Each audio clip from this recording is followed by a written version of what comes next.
alimentação focada só no saudável.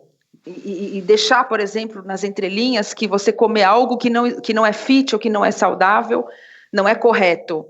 Você induz as pessoas a ter um transtorno alimentar chamado ortorexia. O que é a ortorexia? É o comer, é a obsessão pelo comer corretamente.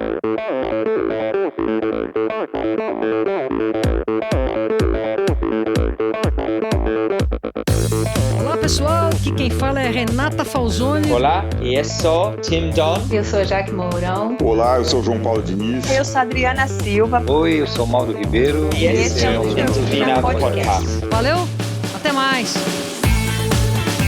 Sou Michel Bogli e aqui no Endorfina Podcast você conhece as histórias e opiniões de triatletas, corredores, nadadores e ciclistas, profissionais e amadores. Descubra quem são e o que pensam os seres humanos que vivem o esporte e são movidos à endorfina.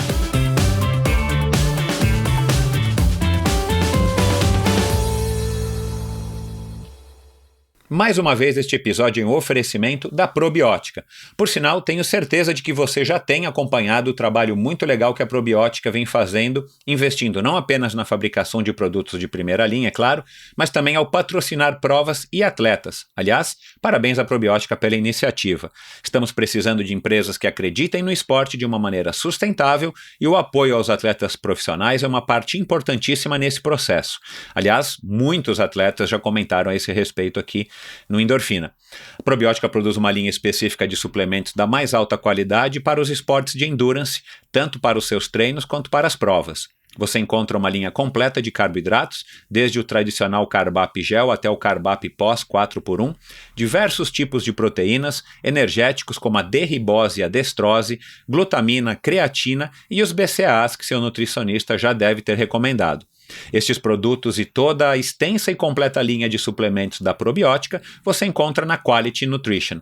Apenas uma loja com a experiência, conhecimento e excelência da Quality Nutrition é capaz de oferecer a variedade e o atendimento que você procura. Uma ideia bacana da Quality Nutrition, e que ao meu ver foi uma grande sacada do Marcelo Kim, foi a criação dos combos promocionais. Você compra 3 produtos iguais e ganha um desconto que pode chegar aos 50%. Outra sacada é a Quality Week. Em toda a última semana do mês, cerca de 80 produtos nacionais e importados entram em promoção, com descontos que também podem chegar aos 50%. Além dos 3 endereços em São Paulo, você pode comprar convenientemente de qualquer lugar do Brasil através da loja virtual da Quality Nutrition. Você tem literalmente na ponta dos dedos acesso a uma quantidade inimaginável de marcas e produtos. Acesse qualitynutritionloja.com.br e faça suas compras hoje mesmo. A Probiótica é patrocinadora oficial do circuito Ironman Brasil e 3-Day Series 2019. probiotica.com.br. Acesse o site agora mesmo e conheça a linha completa de produtos da Probiótica. No Instagram, Probiótica Oficial e Quality Nutrition Loja. Siga os perfis e fique por dentro das últimas novidades dessas duas marcas. Olá pessoal, sejam muito bem-vindos a outro episódio do Endorfina Podcast.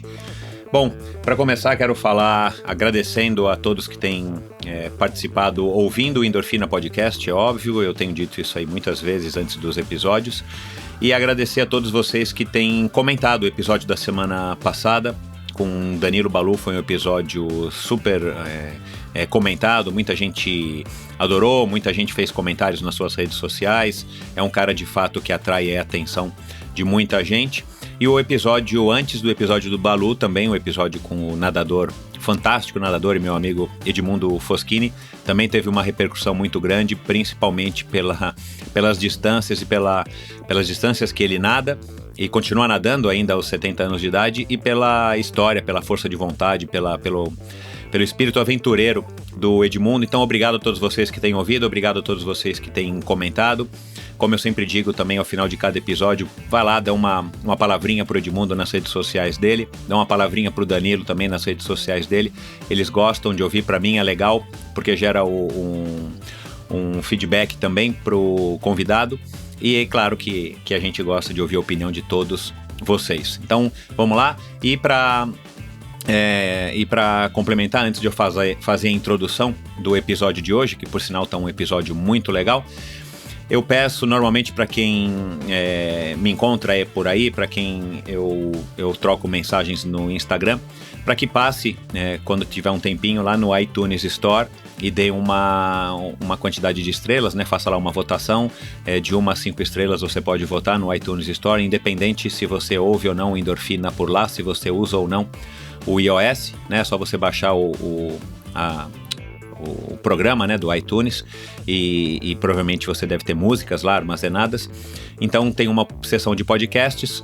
Eu peço que isso me ajuda bastante a estar sendo mais relevante na lista do iTunes, que é uma lista importante aqui, não só o Spotify, mas também o iTunes e em breve, muito em breve, o Deezer. Então passem lá no iTunes Store, façam um comentário, façam um review, deixem seus comentários e façam uma votaçãozinha lá, me digam se vocês acham que o Endorfina merece 1, 2, 3, 4 ou 5 estrelas. Eu leio todos os comentários, aliás, eu tenho bastante comentários e comentários interessantíssimos, super legais de saber, é super legal de saber que o Endorfina tem ajudado e participado aí da vida de vocês de alguma maneira. Bom, vamos lá, para explicar por que eu cheguei nessas minhas duas convidadas de hoje, doutora Patrícia Campos Ferraz, aliás, uma amiga aí de longa data, uma companheira de trabalho lá do Pão de Açúcar, nutricionista, e agora mais recentemente eu conheci a doutora Fernanda Lima. Foi por uma questão pessoal.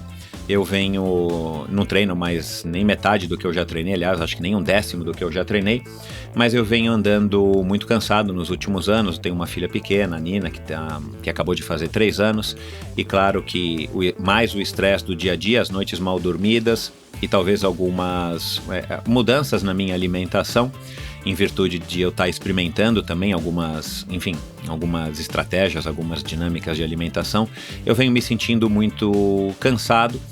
E ao invés de me sentir melhor, principalmente no que diz respeito à alimentação, e aí eu fui procurar ajuda. Fui primeiro no meu cardiologista, depois eu fui, procurar mais ajuda, e eu não sabia por onde começar.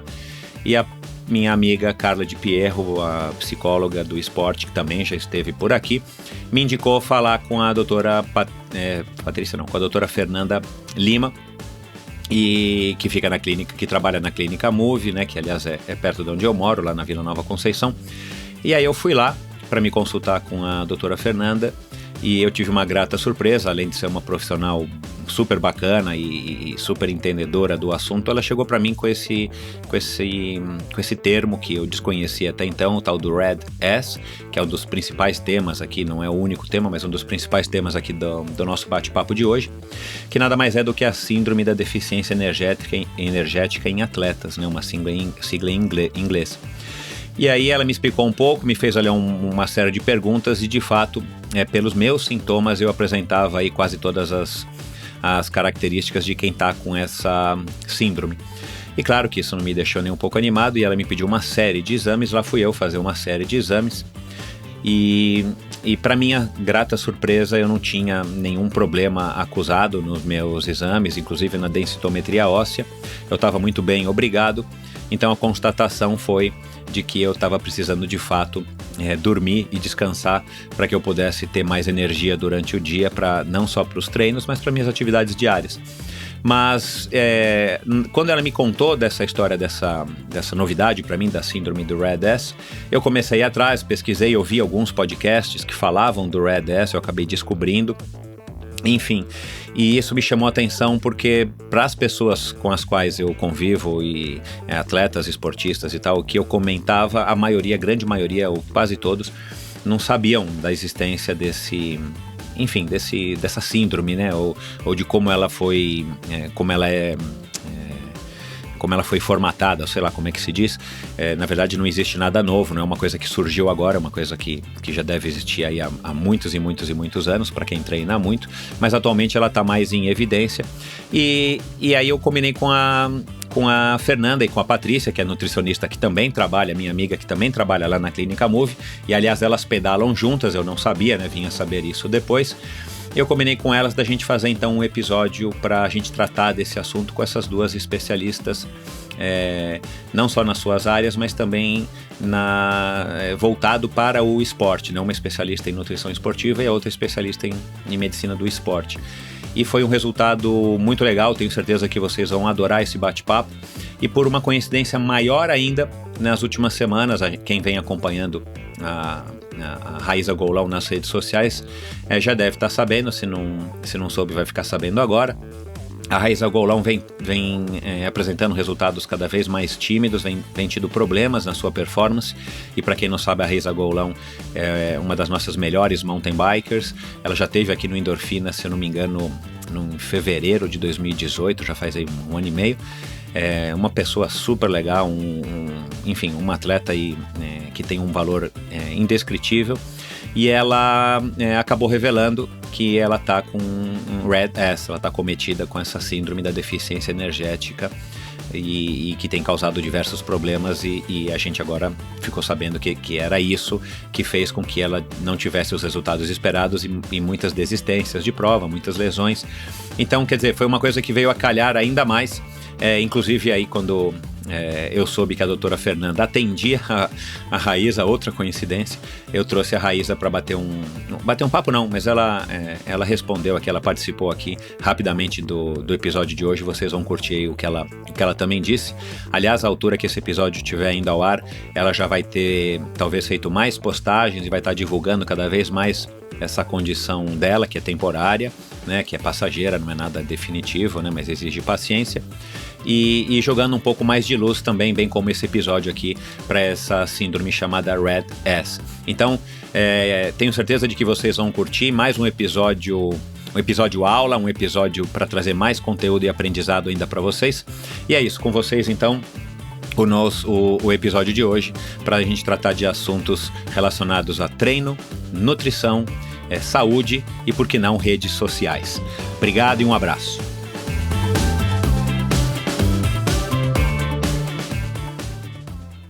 Recebo hoje pela primeira vez no Endorfina 2 doutoras especialistas em esporte, uma nutricionista, doutora em bioquímica, docente e pesquisadora da Unicamp, que já teve sua fase como corredora, mas que nos últimos 25 anos vem pedalando cada vez mais, principalmente pelas trilhas de Santo Antônio do Pinhal. A outra, uma médica reumatologista com doutorado em medicina do esporte pela USP. Escreveu um livro sobre exercícios físicos e doenças reumáticas e atende especialmente atletas de endurance, das modalidades como triatlon, corrida e o ciclismo. Por sinal, faz parte da Sociedade de Medicina da modalidade. Ela também foi tomada pelo prazer de pedalar e leva a sério o esporte. Convidei a ambas para que pudessem dar suas opiniões e esclarecer um pouco da relação entre treinamento, nutrição e saúde. 3 ingredientes de uma receita que muitas vezes não traz bons resultados. 3 peças de um quebra-cabeças que, a julgar pelas redes sociais, não tem segredo. Acomode-se onde quer que você esteja e prepare-se para aprender muita coisa sobre o que você, provavelmente, vem fazendo de errado com seu treino, nutrição e a sua saúde. Sejam muito bem-vindas, doutora Patrícia Lopes de Campos Ferraz e a doutora Fernanda Rodrigues Lima. Olá, obrigada. Olá. Bom, primeiro agradeço a oportunidade, ao convite, Michel. Gostaria de agradecer imensamente essa oportunidade, porque nós vamos tratar de um assunto tão importante, né, que é a deficiência de energia relativa ao esporte. Então, teremos bastante coisa para conversar nesses próximos minutos. Muito obrigada pela oportunidade. Legal, vai ser bacana. Também agradeço. Eu acho que canais como o seu são fundamentais para a gente poder difundir a informação correta, tanto na área de nutrição quanto de medicina do esporte, que é uma especialidade relativamente nova ainda no Brasil.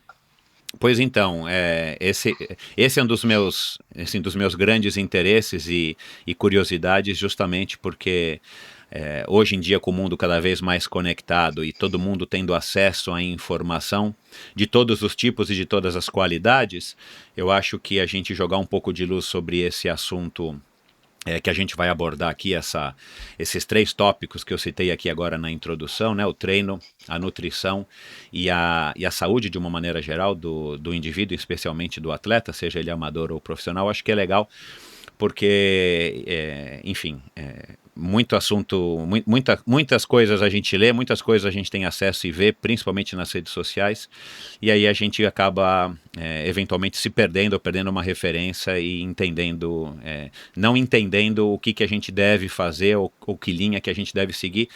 E é por isso que eu quero ouvir aí bastante vocês hoje aqui. Agora, antes da gente entrar no assunto principal do dia, vamos dizer, vou perguntar aqui para a Patrícia primeiro.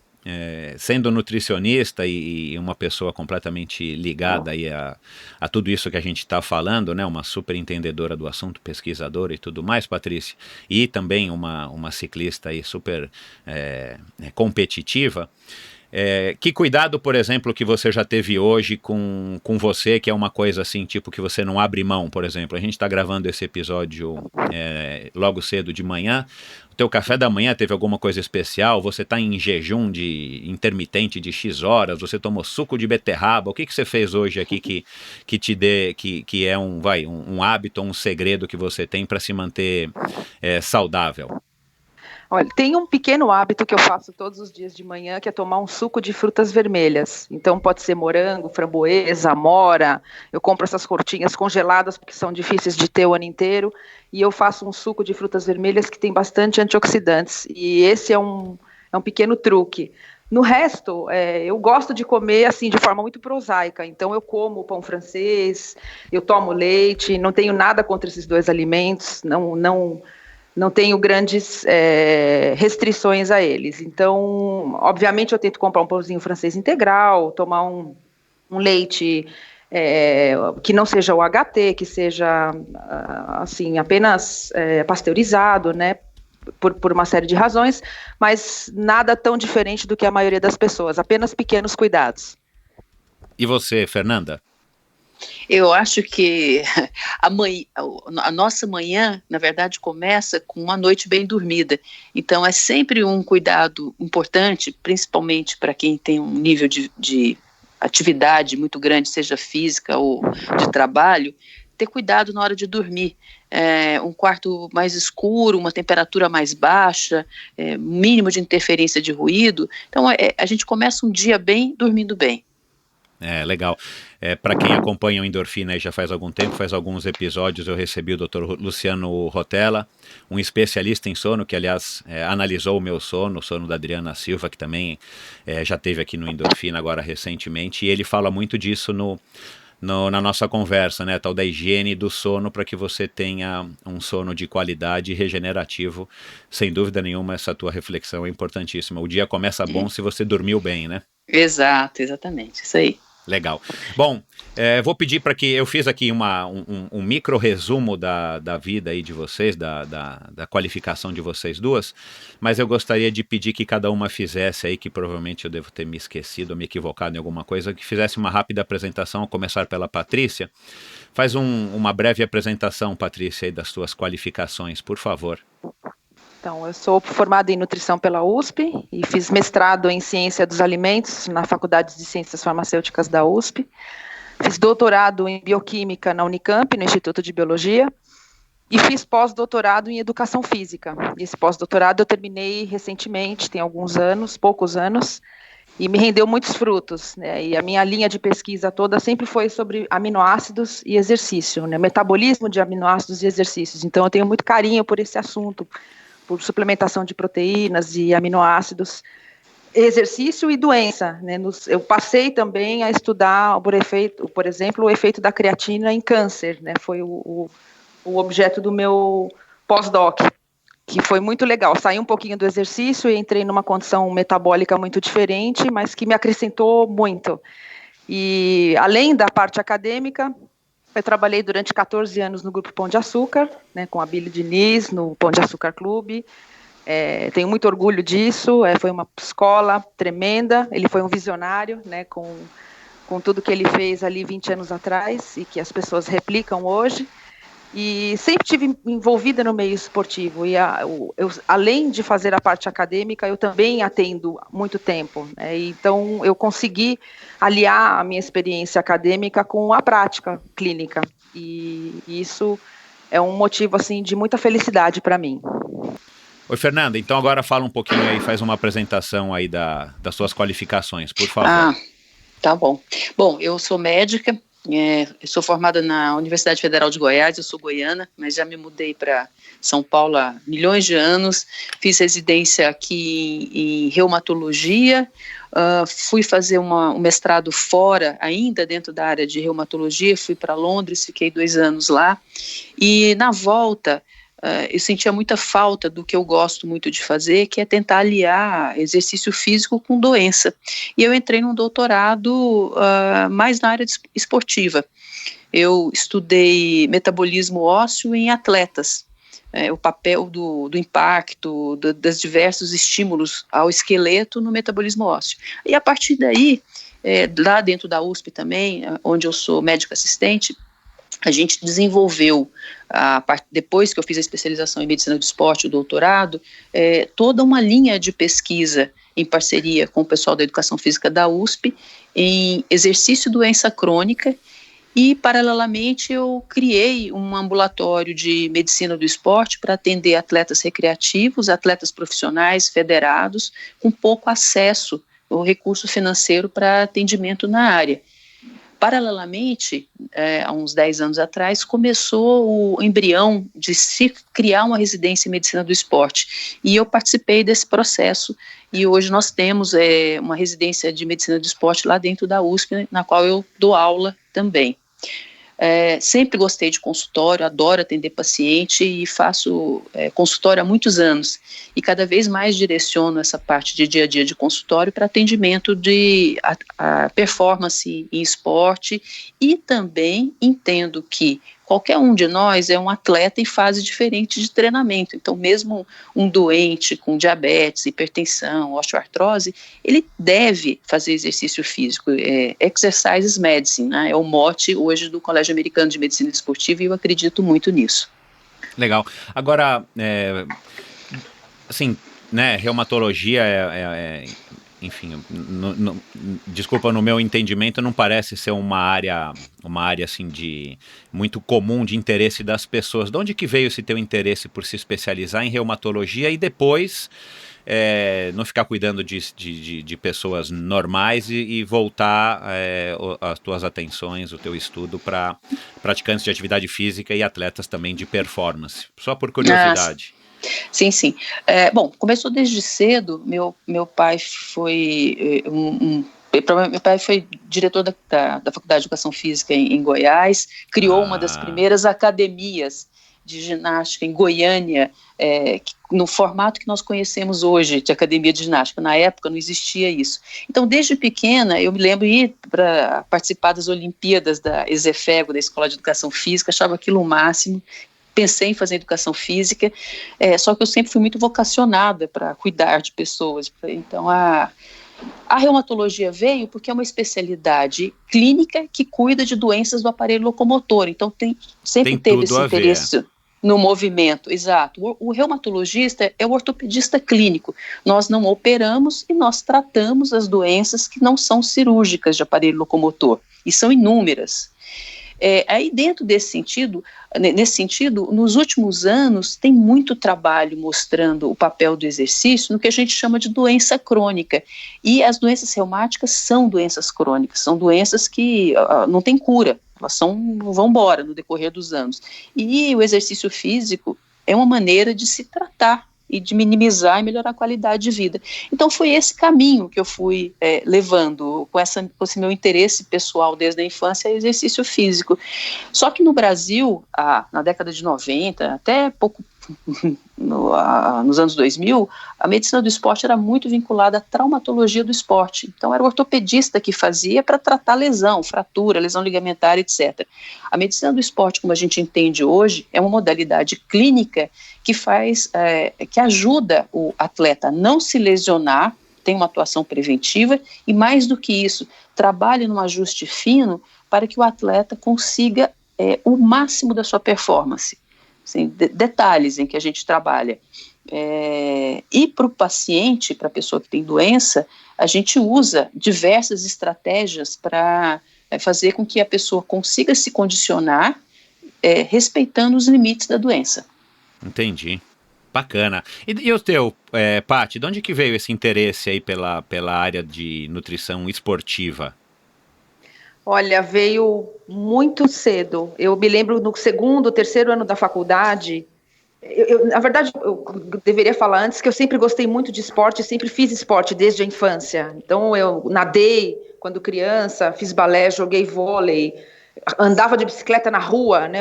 Morava num bairro com muitas casas, então a gente tinha esse privilégio de poder andar de bicicleta numa rua tranquila. E sempre entendi, mesmo durante o colegial, né, que agora é o ensino médio, na verdade, e as vésperas do cursinho, que eu não podia parar de fazer exercício, porque aquilo era bom para mim, né? Eu ficava muito mal se eu não praticasse exercício físico. Então, quando eu entrei na faculdade de nutrição, que é uma área que eu gostava muito, eu fiquei um pouco frustrada no decorrer da faculdade de não entender como eu iria ligar a nutrição ao esporte. Não existia nutrição esportiva no começo dos anos 90, que é quando eu estava na faculdade. E eu me lembro daquela época, 1991, por exemplo, foi o auge, o começo, né, o grande começo da nutrição esportiva com a Patrícia Bertolucci no São Paulo Futebol Clube, com os campeonatos mundiais que o São Paulo...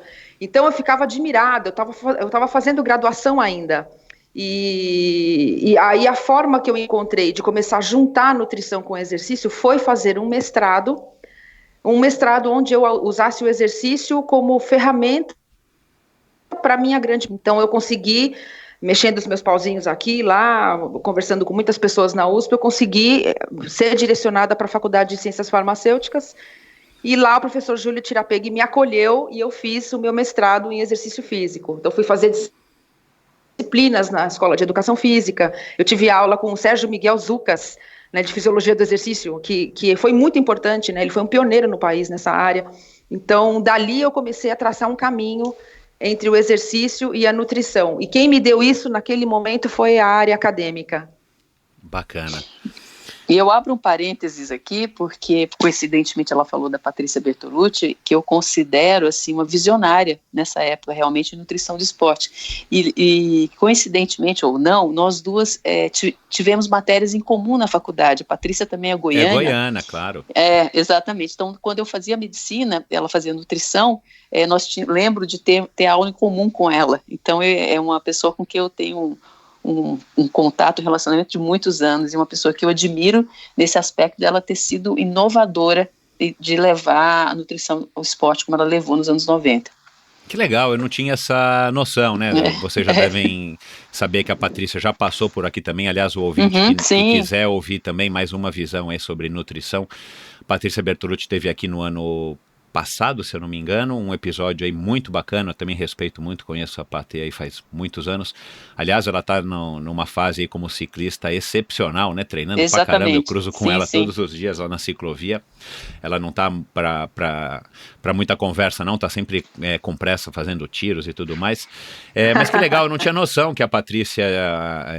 eu imaginei que vocês se conhecessem por conta de Goiânia, Fernanda, mas eu não sabia que vocês tinham esse contato e muito menos que a opinião de vocês era tão legal a respeito dela. Que bom, fico contente e quem quiser vai lá e ouça o episódio aí, depois desse episódio, ouça o episódio com a Patrícia, que foi muito bacana.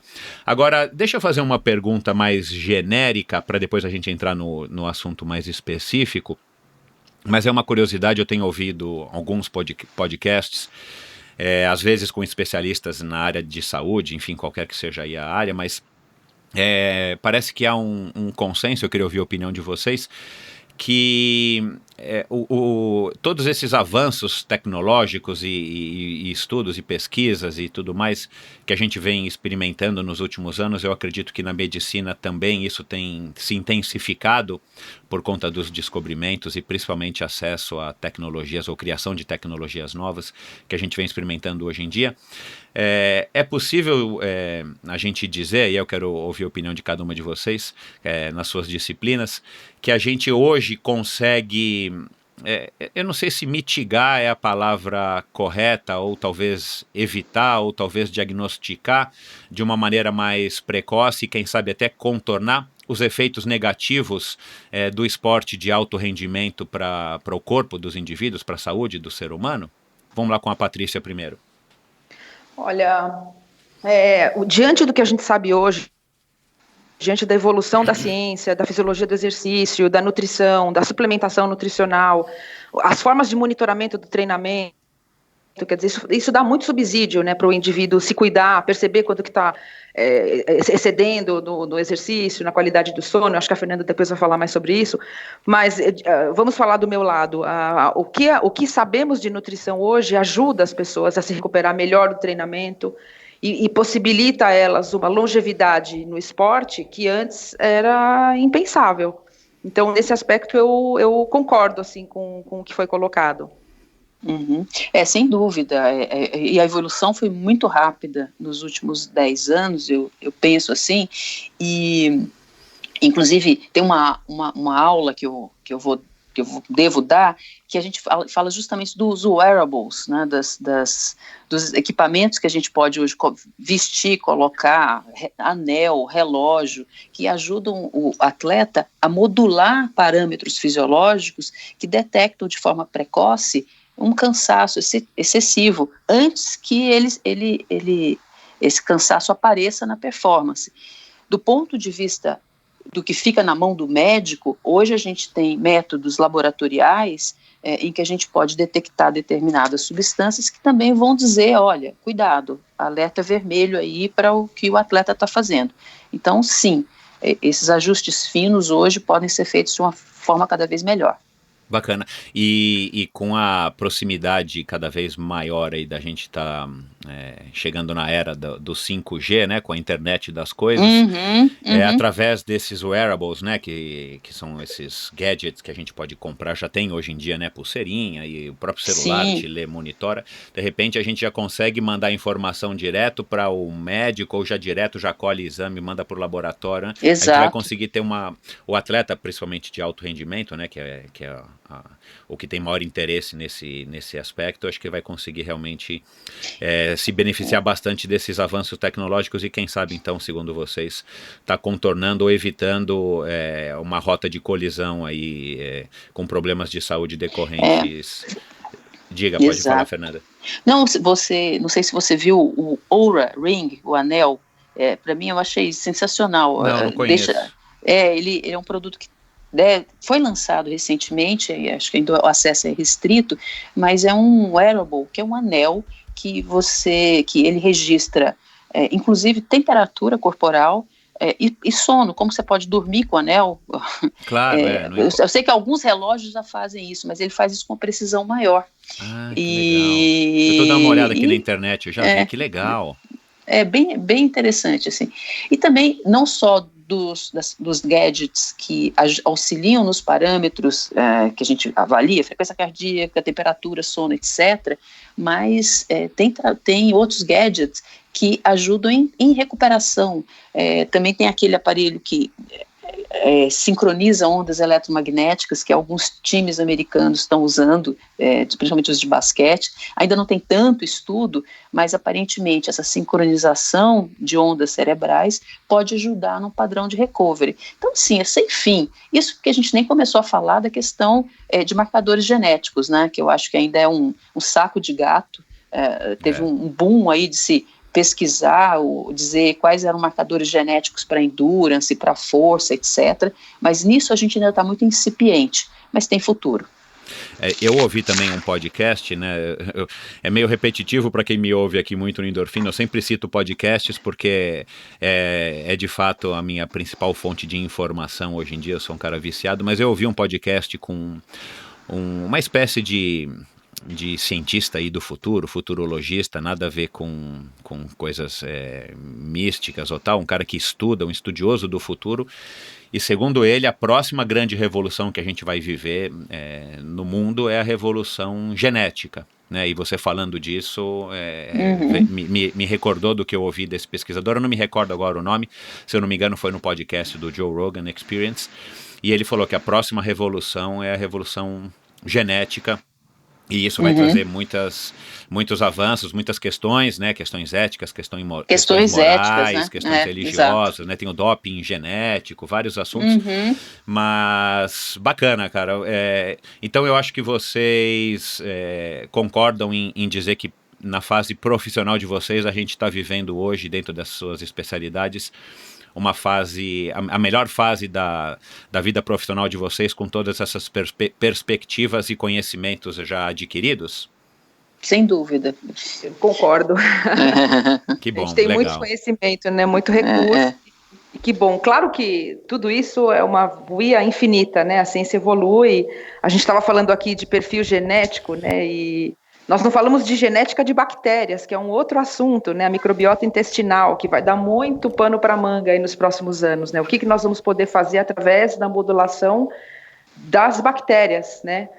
E que também são um outro genótipo, né, diferente, assim, além do nosso corpo. Isso é incrível, o que a gente vai conseguir fazer nos próximos anos com isso. Legal. Eu não tinha noção que bactéria tinha DNA. Ele não tem, ele tem um RNA ribossômico bacteriano específico, mas é um código genético também, um pouco mais simples, mas tem. Que legal. Bom, vamos lá. Vamos começar aí com cada uma de vocês dizendo quais seriam os principais problemas, ou os problemas mais preocupantes que existe hoje, né, ou que foram diagnosticados, ou que vêm sendo cada vez mais constatados aí, principalmente vocês que estão aí na frente atendendo a muitos atletas. Aliás, deixa eu abrir aqui um parênteses só para dar mais credencial aí pro ouvinte. A Patrícia atende as meninas da Memorial Girls, atende o Luiz Cocuzzi, né, mega campeão aí de mountain bike, o Felipe Rô, escalador, só para dizer alguns, e a Fernanda atende também as meninas da Memorial, Ana Paula Polegatti, atende a Raíza Golão, que aliás vai fazer uma participação especial já aqui conosco, a Bruna Mann, que também por acaso já teve aqui, a nossa super campeã de triatlon, Etienne Medeiros, nadadora, Márcia Fagnini, entre outros, só para citar. Então, vocês que têm esse contato direto com atletas de ponta e em consultório com pessoas aí praticantes de atividade física, quais são os principais problemas que vocês podem dizer, primeiro do ponto de vista da nutrição, que as pessoas estão, tendo esses problemas e tal, e depois a gente vê do ponto de vista médico com relação à saúde. Vamos lá, Patrícia. Bom, acho que o primeiro problema é fechar a conta, né, das calorias que o indivíduo precisa e gasta efetivamente para realizar seu treinamento de alto nível e o que ele efetivamente consome. Então, muitas vezes a gente tem adequações calóricas, energéticas que são difíceis de fazer. Eu vou dar um exemplo. Um atleta, um ciclista que vai fazer um Haute-Route, tá? Prova de uma semana pedalando nas Dolomitas ou em outros lugares da Europa. Essas pessoas, um homem, né, de 70, 75 quilos, pedalando aí de 6 a 8 horas por dia, durante todo esse tempo, vai precisar aí de 5.000, 6.000, 7.000 calorias para realizar o seu trabalho. E as pessoas têm medo de comer. Eu acho que nós estamos hoje num momento que comer está associado a muita culpa e a muitos preconceitos que eu acho que ao longo dessa fala eu espero mitigar alguns. Mas eu diria que, de forma simples, o principal problema é realmente convencer o atleta a comer aquilo que ele de fato precisa. E comer com qualidade e dar espaço também para a questão hedônica da alimentação.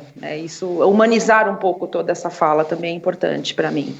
A nutrição tem um aspecto cultural enorme também, né, Patrícia? A gente come, óbvio, para ficar em pé, para sobreviver, para viver, mas a gente não pode negar que a alimentação, né, não nutrição, a alimentação tem uma questão cultural muito, muito grande, né? A hora que a gente se reúne numa mesa, tem cada família, ou cada país, ou cada cidade, ou cada estado tem os seus próprios hábitos e tudo mais, a gente não pode menosprezar isso, né? A gente não pode fazer uma dieta, sei lá, que a gente viu na internet só porque acha que aquele fulano está bem nutrido e desconsiderar todo o aspecto também psicológico, né? Não, e tanto isso é verdade que hoje faz parte do código de ética do nutricionista exatamente essa questão. Quer dizer, um nutricionista que não considerar os aspectos biopsicossociais da alimentação, que só se atém na questão biológica de valor nutricional e de nutrientes, ele está infringindo o código de ética da profissão, porque é um profissional que é formado, durante a sua formação ele tem antropologia da alimentação, sociologia da alimentação, ele tem que ter técnica dietética, quer dizer, tem que saber executar os alimentos, justamente por isso, porque a alimentação tem muitos significados, ela tem o afeto, ela tem a memória, ela tem a sensação de pertencimento de um grupo, né? Você está num estado que tem uma região do Brasil que tem um modo de comer muito rico, muito específico, e isso tem que ser considerado, inclusive, nas nossas orientações alimentares. Então, hoje, o profissional que não está atento a esse lado psicossocial da alimentação já não está agindo conforme as regulamentações do Conselho. Isso é muito sério. Que legal, não sabia nem que existia esse código. Também já dei uma pesquisada aqui na internet, já achei. Vou colocar o link no post do episódio de hoje para quem quiser ir dar uma fuçada. E aí, na sua área, Fernando, o que você tem constatado aí que são hoje os principais problemas, onde a gente deve prestar aí bastante atenção? Tá, eu acho assim... Falando em atleta profissional, o atleta profissional, embora exija muito da nossa atenção, não me preocupa tanto quanto, por exemplo, o meu cuidado é maior com um atleta recreativo, que é o atleta amador que compete.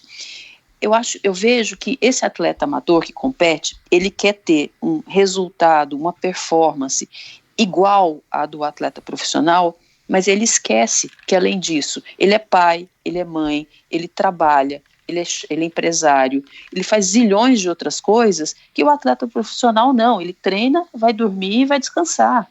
E isso é um problema que eu tenho visto muito, isso está gerando doença nesses atletas recreativos. Então, uma atividade que é para ser benéfica, com saúde, para saúde física e mental, acaba sendo extremamente deletéria. Então, acho que é isso que eu penso e que eu escolho para deixar aqui registrado no podcast, que é um cuidado que a gente tem que ter. Legal. E aí já vem uma pergunta que eu ia fazer mais para o final, mas já que vocês estão falando disso, as redes sociais, elas acabaram potencializando muito mais essa, vamos dizer assim, essa chance das pessoas se perderem quando se trata de nutrição e de treinamento e respectivamente, aí da saúde de uma maneira geral. Vocês concordam com isso, Patrícia? Sim, e como? Eu acho que hoje o Instagram é o que era a capa de revista nos anos 2000, na década de 90. Não é verdade?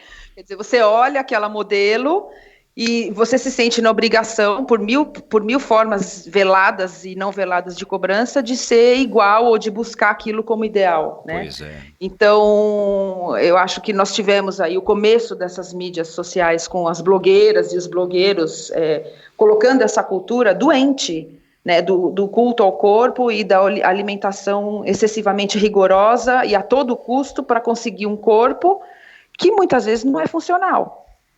Aquela estética é desnecessária, quer dizer, não é todo mundo que precisa ter X% de gordura, uma porcentagem super baixa de gordura, inclusive para os próprios esportes que praticam, né? E, no entanto, a cabeça das pessoas está sendo guiada por essa cobrança excessiva. Acho que isso remete um pouco ao que a Fernanda falou, de como as pessoas estão se cobrando um desempenho do atleta profissional, sendo que elas desempenham outros papéis. Exato. Como as pessoas estão se cobrando ter um corpo perfeito, simplesmente por ter um corpo perfeito, né? E isso muitas vezes não está relacionado com a saúde. Então, eu acho que hoje até favorecido pelo nosso órgão maior, que é o Conselho Regional de Nutrição, os nutricionistas estão sendo convidados a participar na rede social com informações de equilíbrio e de orientação da população. No entanto, o que a gente percebe é que até mesmo alguns profissionais de saúde ainda têm uma mensagem bastante equivocada na rede.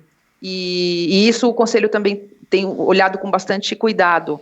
Por isso esse código de ética do nutricionista, que tem um pouquinho mais de um ano, ele é tão rigoroso nesse aspecto, né? Então, por exemplo, vou dar um exemplo aqui. É vedado ao nutricionista, por exemplo, publicar fotos do próprio corpo. É vedado ao nutricionista fazer apologia de antes e depois, né? Foto de antes e foto de depois de si mesmo ou de outros pacientes. Como é vedado fazer isso para a medicina? Acho que depois até a Fernanda pode comentar. Uhum. Mas o Código de Ética de Nutrição se assemelha muito a isso. Na tentativa da gente dar uma mensagem mais equilibrada e mais assertiva nas redes sociais. Então, nós temos que ter cuidado com tudo que nós vemos nas redes sociais.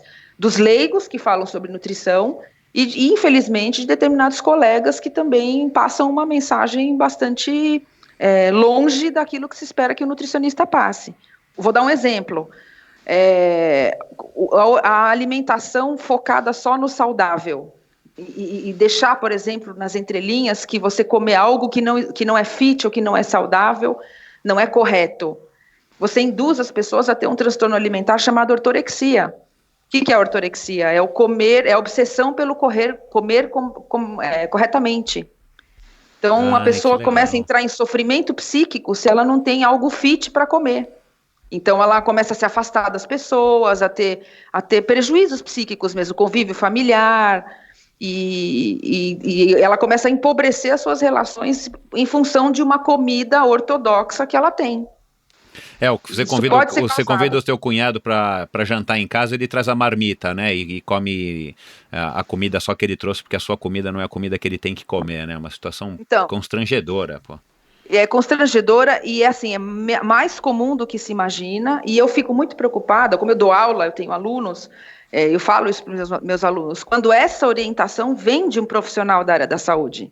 Quer dizer, vai à festa e leva uma marmita, vai na casa das pessoas e leva a sua própria comida. Quer dizer, o bom profissional tem que instrumentalizar o paciente para saber o que fazer nessas situações, sem se esquivar daquilo, mas ter uma relação de equilíbrio com o alimento. Isso passa pelas redes sociais também. Então, eu vejo, nós precisamos dela, ela é importante, mas o Conselho fez muito bem em se colocar de uma forma mais assertiva com relação a esse tipo de mensagem. E você, Fernanda? Então, eu assino embaixo sobre o que a Patrícia falou, e eu acho assim, é inevitável hoje rede social, não adianta a gente tentar colocar isso debaixo do tapete, nós da área de saúde, a gente vai ter que aprender a lidar com isso, e eu penso um pouco diferente do que o Conselho de Nutrição já tem feito, eu acho que o Conselho de Nutrição daqui está bem avançado com essas normas, eu sinto dizer que o Conselho de Medicina ainda está um pouco atrasado, no sentido de que eles querem bloquear e serem muito restritivos, quando na realidade a ideia é usar as redes sociais para divulgar conhecimento correto, porque senão essa é uma terra de ninguém, Michel e Patrícia, vocês sabem muito bem disso, qualquer um pode chegar e falar qualquer besteira, e então assim, sempre que eu procuro usar a rede social é no sentido mesmo de divulgar uma informação correta, e eu acho que isso é positivo. Da mesma forma também, esses autores que estudam ciência e neurociência dizem que esse uso excessivo de rede social superficializa conhecimento, emburrece e desfoca a gente. Então, assim, nós como profissionais de saúde, a gente tem que tentar usar a rede social, não para expor nossos pacientes, isso é um cuidado que eu tenho demais e passo também, dou aula, passo para os meus alunos, para os residentes, cuidado, não exponham pessoas, não exponham situações de saúde, mas passem a informação correta. Eu acho que sim, a gente tem que usar a rede social a nosso favor. Concordo. Então, eu suponho que nas redes sociais de vocês não tem o que vocês comeram, ou o que vocês treinaram, ou foto de antes e depois, né? Vou fazer uma observação aqui. Eu até ponho o que eu como, mas eu até faço questão de colocar coisas pouco ortodoxas para mostrar isso, que uma alimentação normal tem sim um doce, tem sim uma sobremesa, tem sim uma carne. Uhum. Só que é óbvio, isso não é 100% do tempo, né? Então, esses pratos, como quaisquer outros, perpassam pela minha dieta, né? E isso eu fotografo e faço um post bem bonitinho, né? Convidando as pessoas a refletirem sobre isso. Quer dizer, pode olhar lá meu perfil, eu não coloco foto de suco verde, nada contra quem faz isso. Mas se colocar a foto do suco verde, eu posso fotografar no post seguinte um cheesecake, porque eu vou comer o cheesecake. Uhum. Agora, eu ensino meus pacientes assim, uma forma adequada de fazer isso e a gente combina o que é razoável para as metas dele, de quanto em quanto tempo é razoável fazer isso. Então, eu gosto de suavizar um pouco as coisas e humanizar um pouco essa questão da alimentação. porque ela é muito complexa. E eu acho que, sobretudo, levar menos a sério no sentido de, não de chutar o balde, mas assim, cara, vamos viver, vamos ser felizes, né? E aí para cada um o nível, assim, o padrão de felicidade ou o nível de satisfação muda. Varia, né? Somos indivíduos diferentes uns dos outros, então acho que talvez as redes sociais façam exatamente o contrário, né? Elas tentam, quer dizer, a rede social não tem culpa, ela não é uma entidade, né? Mas as pessoas, através das redes sociais, elas acabam sem querer criando esses padrões que as pessoas, por falta de orientação ou por, enfim, eu acredito que muita gente também é que se vicia em redes sociais ou que acaba seguindo religiosamente o que está nas redes, também tem suas questões e seus problemas a serem resolvidos e acabam descarregando isso através das redes sociais, vivendo vidas de outras pessoas através das redes sociais e acabam imitando sem poder, sem refletir, sem a inteligência de estar refletindo se aquilo de fato é o que ela gostaria, ou que ela tem condição, ou que é o ideal para ela como um indivíduo, né? Mas enfim, a gente não vai se livrar das redes sociais, cabe a nós nos adaptarmos e nos inteligentemente a gente se safar dessas armadilhas aí que as redes sociais acabam trazendo para o nosso dia a dia. Mas vamos falar agora aqui da síndrome do Red S, que é um assunto, que foi o assunto que acabou nos unindo aí para esse episódio, um assunto pelo qual eu acabei desenvolvendo aí um interesse, como eu já falei aqui agora na abertura aí do episódio de hoje, por razões pessoais, e acabei conhecendo a Fernanda Lima, né, doutora, e a Patrícia eu já conhecia, e aí eu resolvi então bater esse papo com vocês sobre isso. Doutora Fernanda, explica aqui para mim e para os ouvintes novamente o que é essa síndrome do Red S, né, que é uma sigla. Essa sigla, ela significa, em português, uma deficiência energética relativa no esporte. Na prática, o que é isso? Nós temos, nosso balanço diário calórico, nós precisamos de caloria para o nosso metabolismo basal e para o que a gente faz em termos de exercício. E o metabolismo basal significa o que a gente consome quando a gente está simplesmente acordado e respirando. O que acaba acontecendo com o atleta? Ele acaba por comer o suficiente para ele usar na atividade física, no exercício físico, e ao longo dos meses, semanas, dias, anos, vai surgindo um desbalanço, uma restrição energética para as funções fisiológicas básicas, hormonais, metabólicas, imunológicas e de funcionamento neuromotor, inclusive, cerebral. Então, é como se a conta calórica fosse ficando negativa. E o que começa a acontecer com isso? Sim, doenças. Então, o atleta começa a ficar, ora adoece, ora tem uma lesão, ora tem uma infecção, começa a dormir mal, percebe que não está se recuperando bem no treino, e o ápice disso é a queda do rendimento. Então ele acaba percebendo que aquele treino não está funcionando direito para ele. E o que ele ou ela faz? Aumenta o treino para tentar ficar melhor. E aí é só ladeira abaixo. A síndrome de Red S, ela é uma entidade estabelecida, até aceita pelo COI, pelo Comitê Olímpico Internacional, sob esse nome, é muito recente. A gente já conhecia isso há muitos anos como tríade da atleta feminina, porque o que é muito característico da síndrome são 3 dados: um distúrbio alimentar, alteração no metabolismo ósseo, que é osteoporose, fratura de repetição, e na mulher, transtornos menstruais, levando à amenorreia, que é a parada de menstruação. Então isso aí já é descrito há muitos e muitos anos, e a gente achava que era uma coisa da atleta feminina. Mas na realidade, os estudos foram mostrando que não, é uma entidade que afeta homens e mulheres, tanto que a gente nem usa mais esse nome tríade da atleta feminina. Hoje a terminologia correta é Red S, ou síndrome da deficiência energética relativa ao esporte.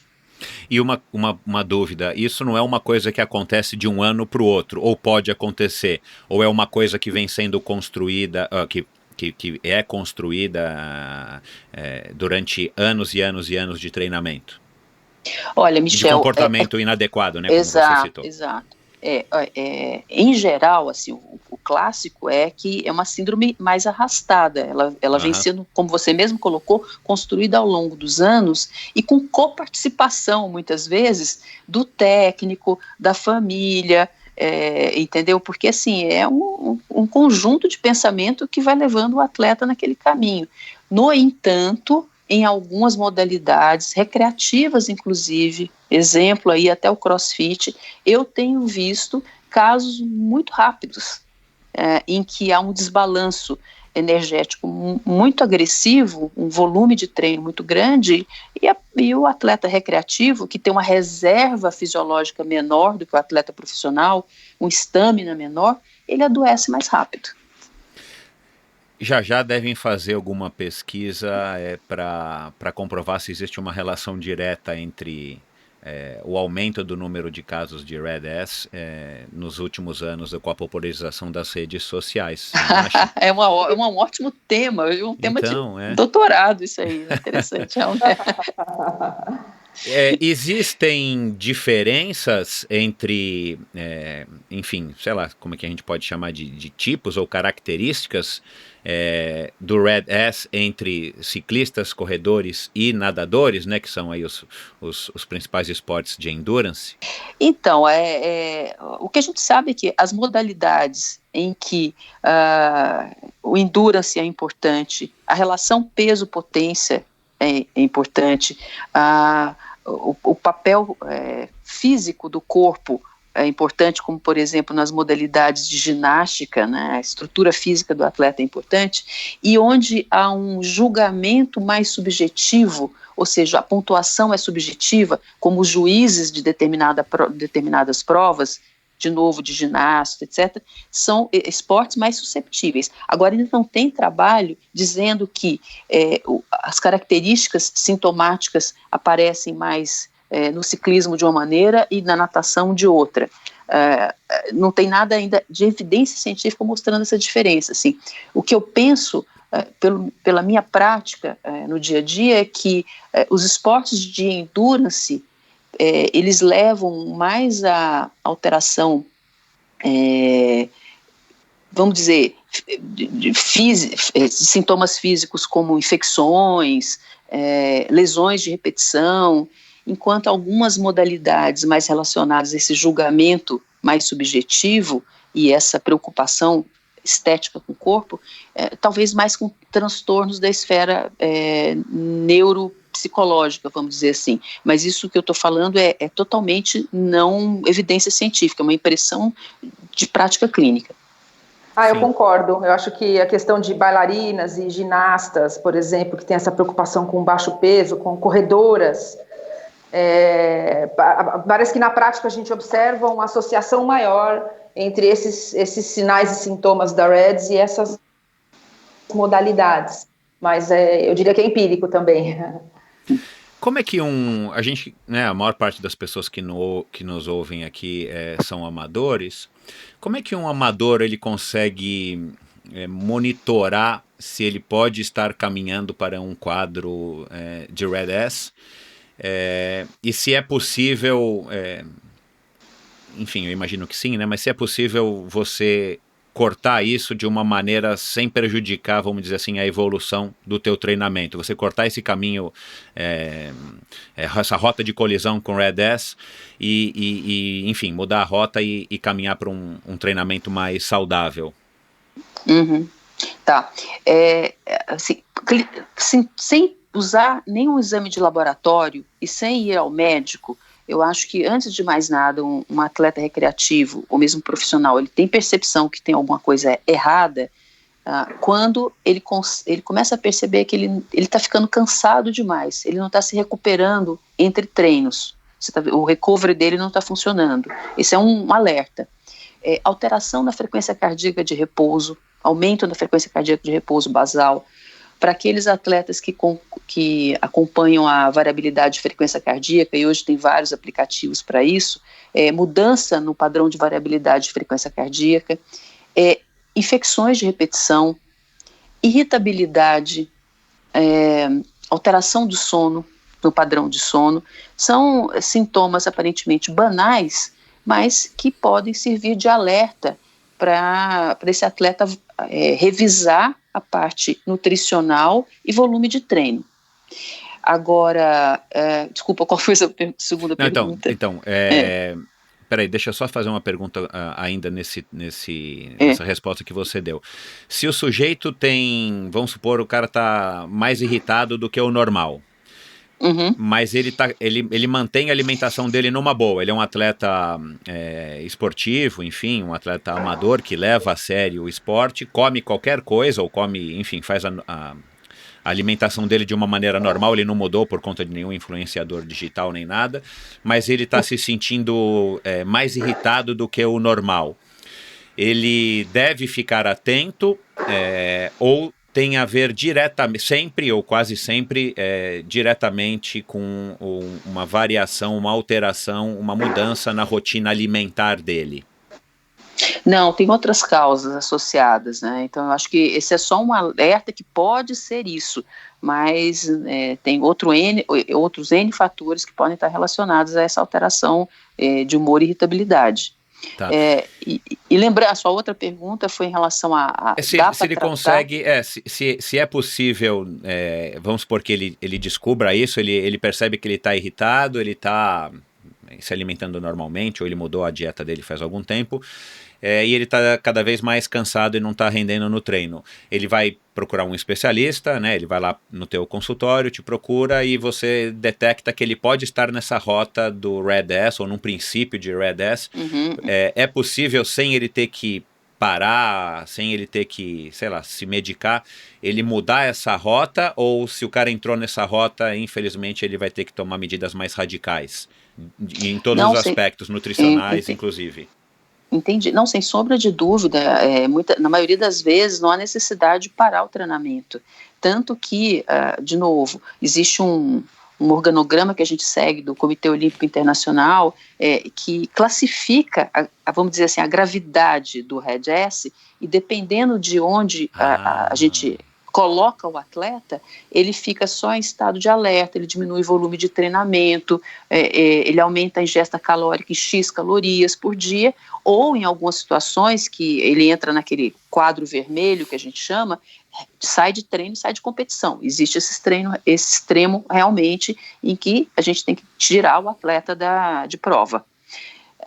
Agora, uma vez pensado uma vez o atleta, o próprio técnico, ao pensar esse diagnóstico, nós, profissionais de saúde, temos ferramentas mais objetivas, inclusive a gente tem até uma fórmula matemática em que a gente utiliza a massa magra dessa pessoa e correlaciona isso com a ingesta e o gasto energético, e existe um número já pré-estabelecido que é de 30 quilocalorias por massa magra de ingesta por dia, mínima necessária para esse atleta se manter treinando e tendo funcionamento das suas funções fisiológicas. Se ele está abaixo dessa nota de corte, dessas 30 quilocalorias por massa magra, aí realmente existe um risco, isso tem que ser mudado. Posso complementar? Claro. Eu acho que foi legal a conversar sobre isso. Tem, em determinados momentos ali, ele coloca como critério, um ponto de atenção, a perda rápida de peso que poderia ocorrer, acho que num momento assim, ou de maior tempo, ou de quebra de uma dessas variáveis com uma grande intensidade, como a Fernanda citou, o CrossFit. Mas eles colocam um número de alerta que é muito interessante, que é até alto, que é de 5 a 10% do seu peso num período de um mês. E quando eu li isso, e liguei agora com o que a Fernanda falou dos atletas de CrossFit, que ela vê que eles podem quebrar esta homeostase entre comida e gasto energético muito rapidamente, isso é um sinal de alerta. E esse é mais ou menos o mesmo critério que a gente usa para determinar risco de desnutrição, grau de desnutrição na nutrição clínica, para paciente com câncer, para paciente com caquexia, para vocês verem como isso é tão violento, essa perda abrupta de peso, ela pode ser muito rápida e muito violenta. E claro que isso não acontece para todo mundo, mas poderia acontecer em em determinados casos. Então, isso, ele começa devagar e tem um momento que isso pode ficar realmente muito abrupto. E, então, a gente tem que observar mesmo esse tipo de coisa.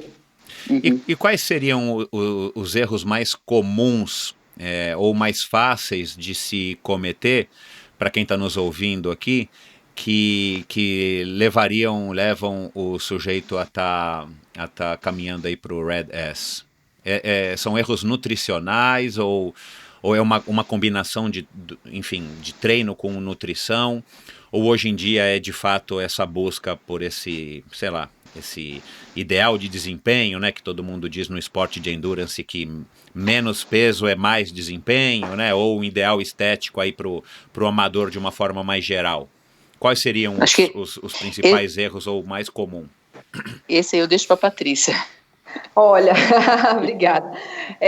Eu acho que assim, o rompimento rápido dessa homeostase, né, do treinar muito forte de uma hora para outra e querer comer muito pouco de uma hora para outra para alcançar um resultado muito rápido ou muito além daquilo que é esperado para um indivíduo daquele nível, já denota um certo risco, né? O que eu percebo é que as pessoas são levadas a essas pressões do mundo esportivo, de um biotipo específico para uma modalidade específica.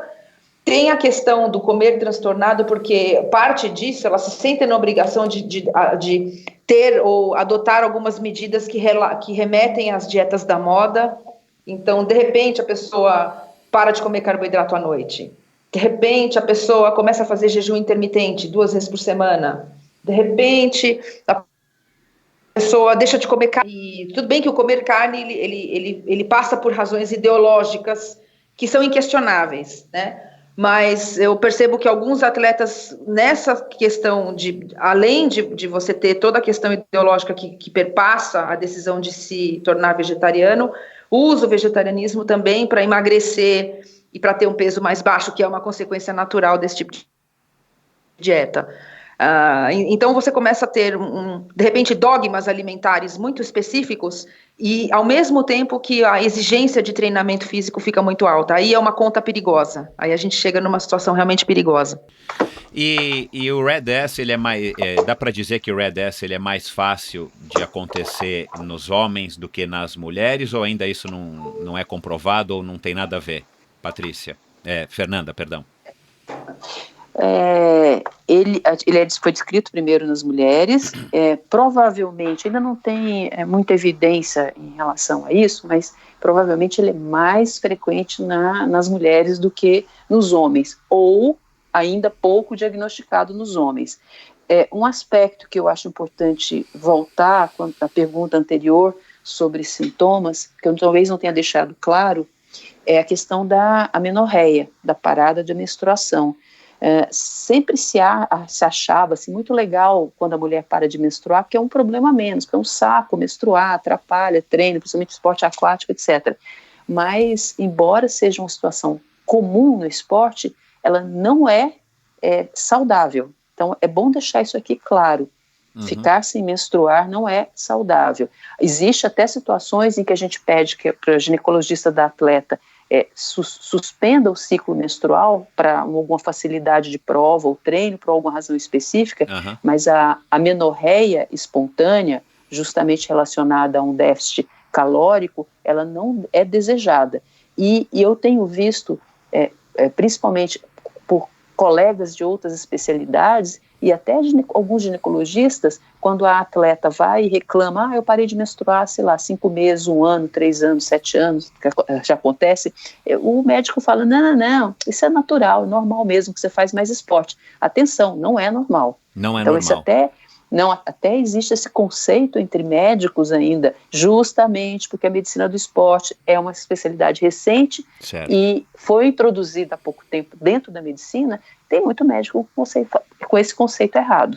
É um sinal de alerta. É possível uma atleta profissional, campeã e tal, aí, manter um alto desempenho e continuar com um ciclo menstrual normal, ou aí também não chega nesse ponto? Não, sem dúvida. Esse é o desejável. A gente pode por o uso de medicação, suprimir o sangramento em si.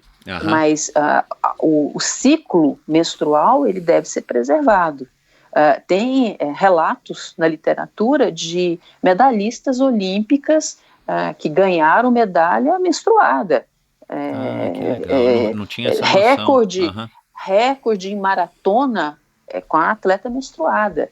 Isso tudo faz parte. O que a gente tem que entender em relação à fisiologia feminina é que a gente, às vezes, tenta treinar a atleta feminina como se treina um atleta masculino. O ciclo hormonal do homem mensal, é um tédio, porque não acontece nada. Não muda nada. É uma linha, é uma flatline constante, o que é muito legal. O da mulher não, é uma montanha russa, as variações cíclicas da mulher. Quando se aprende a periodizar o treinamento e a alimentação e principalmente o recovery, a recuperação, usando esses ciclos menstruais, esse ciclo hormonal, a performance melhora muito da atleta, porque dependendo da fase do ciclo, a atleta se desidrata mais rápido, ou tem uma intolerância maior ao calor ou ao frio, a necessidade de ingesta proteica pós um treinamento de força é maior ou menor. Então, essa sintonia fina, se souber usar isso, a performance melhora muito. Caramba, que legal. Eu queria complementar aqui também o que a Fê falou, que tem a ingestão de carboidrato também, né?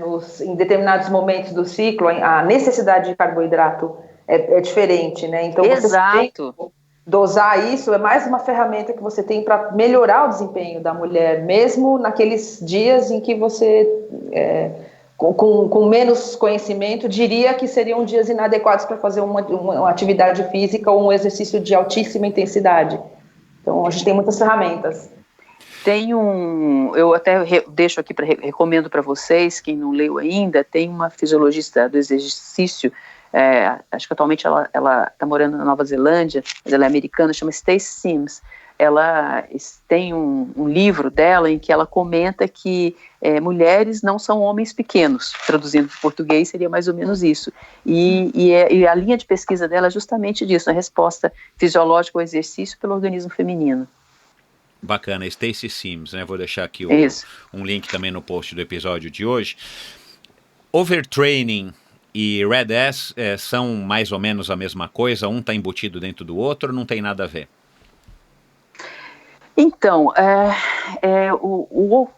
esse termo overtraining, ele está meio que caindo em desuso. Primeiro porque fica até um termo meio preconceituoso, na medida em que parece que a gente culpa o treinador de estar passando um volume de treino grande para aquele atleta. O que é importante hoje é a gente modular o volume de treino com a ingesta energética. No entanto, existem sim situações em que, seja o atleta ou seja o treinador, dão um volume de treino tão grande num intervalo de tempo tão pequeno, que isso gera uma lesão em aparelho locomotor muito aguda. Então, essa terminologia overtraining, a gente acaba usando muito para lesão mesmo ortopédica, uma fratura de estresse, sei lá, a pessoa corria 5 quilômetros, está acostumada a correr 5 quilômetros por treino, e de repente ela se empolga, sai com um amigo e corre 15. Isso aí isso é um overtraining? É um overtraining, porque ela fez um volume muito grande num intervalo muito curto. A chance de se lesionar é grande. Mas a questão do RAD-S é maior, mais complexa, e como você falou no começo do podcast, ela é construída de forma negativa ao longo de um ciclo ou vários ciclos de treinamento. Cara, que legal. Quanto mais rodado o atleta for, no sentido de mais bagagem ele tenha, mais desgaste, né, ele tenha ao longo de anos praticando o esporte, seja o profissional ou o amador, né, e todo profissional um dia foi amador, né, um dia começou, ele tem mais chances de desenvolver os sintomas do RAD-S, ou isso não tem nada a ver, pelo menos não no que se sabe hoje? Eu acho que isso é relativo, até porque um atleta muito experiente, ele aprende a ler o corpo. E ele já passou por outras situações assim, de estresse físico e mental. Então pode até ser que seja o contrário. Isso eu vejo muito nos profissionais, à medida que eles vão ficando mais velhos, assim, tem aquela carreira longa que começa na adolescência e já está com seus 30 e poucos anos, principalmente no endurance, que é muito longo. Essa pessoa ela vai aprendendo a ler o corpo. E ao contrário, ela começa a usar mais os sinais e sintomas para se perceber e modular volume de treino. Então, acho que isso eu não consigo ver nenhuma associação direta entre isso. Agora, é óbvio, se você tem anos de treinamento seguido e sem parar para pensar, ou sem fazer pausas, né? Atleta às vezes acha que é um pecado tirar férias, ou é um pecado ficar sem treinar. E aí sim, essa pessoa está sob risco. Entendi. Vou colocar aqui a participação da Raíza, né? Quando ela soube que a gente ia gravar, né? Eu comentei com ela e tal. E para quem não sabe, né? A Raíza é uma super mountain biker, aí, uma grande campeã e uma super promessa. Ela foi diagnosticada, inclusive, pela doutora Fernanda, com a síndrome do Red S agora recentemente, e ela tem postado e está falando bastante a esse respeito agora nessa fase agora que ela foi diagnosticada. Eu vou colocar aqui um depoimento dela que eu acho muito bacana e eu acho que é um alerta aí para todo mundo que nos ouve, para todo mundo que pratica esporte, seja ele triatlon, ciclismo, natação, corrida, qualquer esporte de endurance, até crossfit. Vamos lá, depois a gente vai comentar um pouco aqui o que ela vai falar. Olá, bem, novamente é um grande prazer estar participando com vocês aqui. E é algo muito novo, né, que nem você falou, e mesmo que a gente já tenha esse autoconhecimento, vários anos aí pedalando, é muito difícil para um atleta, ainda mais no ano de ciclo olímpico, aceitar um pouco ou querer ouvir, né, até que o corpo não deu uma resposta ao extremo. E foi realmente isso que aconteceu comigo, porque a síndrome, né, o RED-S, é algo que vem acumulando dos anos, assim, eu falo que eu tô pagando os erros de muitos anos atrás. E eu vejo muita gente fazendo isso, e tipo, eu vivencio ao lado de pessoas, de atletas, e eu cometi muitos erros, eu falava e tinha ideologias de alimentação muito errôneas, e tipo, fazia dietas extremas, e isso foi machucando o meu corpo, né? Além de toda a questão do ciclo feminino, da amenorreia e tudo mais. Então, eu já me alertaram, a doutora Fernanda, a minha nutricionista, a Lili, sobre a questão da amenorreia, que não era normal, sobre alimentação. Mas até que você não sente na pele, até que você não sente na performance, né? Que a gente fala assim, não vai pelo amor, vai pela dor, você não toma um choque de realidade. Então, para mim, foi muito duro. Foi um ano que eu não conhecia muito sobre a síndrome, e foi um ano que eu não sabia explicar o que estava acontecendo comigo, né? Todos os sintomas batendo ali, e tipo, muito facilidade de pegar infecção, queda de desempenho, muitas fraturas seguidas. Então, isso foi acumulando. E onde explodiu mesmo assim na minha cabeça que tinha algo errado, que foi algo além até do RED-S, que foi na Copa do Mundo da França, que eu tive uma crise, seria tipo não sei como falar, um caso, como fosse uma crise de asma. Isso foi muito, muito forte, algo que eu só não desisti da prova por ego, mas eu acabei a prova muito, muito mal mesmo. E disso eu voltei para cá diretamente, tipo, véspera de um brasileiro, e passei 3 dias pulando de clínica em clínica, fazendo exames para saber se eu poderia competir o brasileiro e tudo mais. Então, no final, a gente paga um preço muito maior por pequenos erros e, às vezes, por medo de que vai ganhar peso, por uma ideologia errônea que a gente tem que, para a gente perder peso, a gente tem que cortar 100%, e acho que 80% das pessoas que eu conheço cortam 100% o carboidrato, e não é bem por esse caminho, ainda mais nós atletas, ainda mais em véspera de prova. Então, aprendi bastante isso. Então, tem muito assunto, eu acho que a doutora Fernanda e a nutricionista acompanhando, tem muito que falar sobre isso. Eu acho que, e eu também, se eu ficar aqui conversando com vocês, a gente vai bater um bom papo, acho que vai precisar até trazer um cafezinho. Mas eu deixo a dica aí para todo mundo que seja atleta de alto nível, atleta amador, não Se o seu corpo, ainda mais seja mulher, se você parou de ter o ciclo menstrual de forma anormal, não foi por sua vontade, procura um profissional e nunca faça dietas que você vê pela internet, nunca machuque seu corpo desse jeito. Busque um nutricionista, especialista na área de esporte, porque tem que ter toda a periodização, você tem que cuidar bem do seu corpo. Então, acho que essa é a dica. Não adianta querer ser um atleta top de elite se o seu corpo não está saudável. Você paga o preço dessa conta ao longo dos anos e é o que eu estou vivenciando agora em pleno ciclo olímpico. Mas é isso, pessoal, deixo a dica, acho que tem muito o que conversar, eu estou aqui à disposição para trocar ideia com muitas pessoas, eu gosto muito de abordar esse tipo de assunto. Ser exemplo, acho que para as pessoas que possam ver que é comum, é algo que a gente não se falava muito, mas pode estar acontecendo com alguém, né? Então é isso, eu agradeço vocês a oportunidade de estar aqui, compartilhando um pouco mais sobre mim e espero que todo mundo aí fique um pouco mais atento nesses sintomas. É uma moça muito bacana, essa Raíza, cara, e que bacana que ela resolveu trazer isso, enfim, tornar isso público e tudo mais, para que as pessoas pudessem também aprender com uma atleta como ela. Então, ela está sendo corajosa, né? Então, corajosa, isso que eu ia falar, está sendo corajosa, muito corajosa, corajosa legal demais. E é uma pessoa assim, é uma atleta olímpica, né? Acho que uma das melhores mountain bikers que o Brasil já viu, e eu acho que ela está tendo um papel social importante.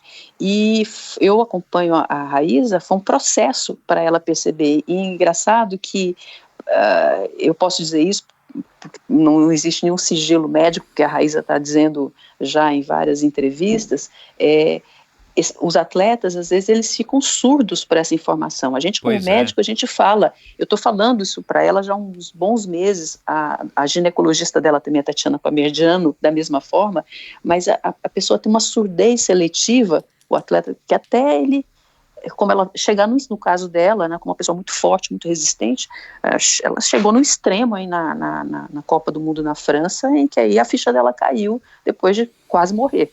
Exato, só descobre a hora que já está nos finalmente, né? Justamente por conta do aspecto psicológico e também de uma saúde de ferro que um atleta de ponta tem, né? Exatamente. Muito legal o depoimento.